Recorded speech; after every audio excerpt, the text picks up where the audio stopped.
समाचार साबरकांठामांथी कि ज्यां हिम्मतनगरमां नोंधायो HMP वायरसनो प्रथम केस। जी हाँ, प्रांतिजना 8 वर्षीय बाळकनो रिपोर्ट पॉजिटिव આવ્યો હોવાની વિગતો મળી રહી છે।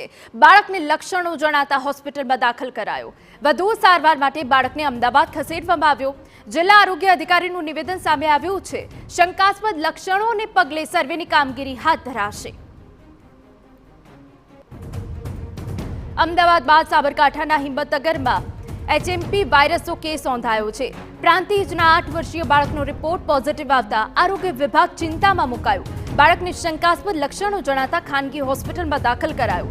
જે બાદ રિપોર્ટ પોઝિટિવ આવતા વધુ સારવાર માટે બાળકને અમદાવાદ ખસેડવામાં આવ્યો અને હાલ જિલ્લાનું આરોગ્ય વિભાગ હરકતમાં આવ્યું છે।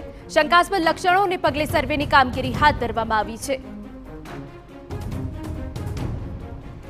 બાળકને એક્સરે કરાવતા એવું જાણ પડ્યું કે બાળકને સિવિયર ન્યુમોનિયા, બંને ફેફસામાં ન્યુમોનિયા છે, જેથી કાલે બપોરે 2 થી 3ની ગાળામાં એનો HMP વાયરસ શંકાસ્પદ હોવાથી એનો સેમ્પલ લઈને અમે પ્રાઇવેટ લેબોરેટરીમાં મોકલ્યું તો જે આજે 4 વાગે પોઝિટિવ આવ્યું છે, જેથી અમે CDHO સાહેબને એને જાણ કરી છે।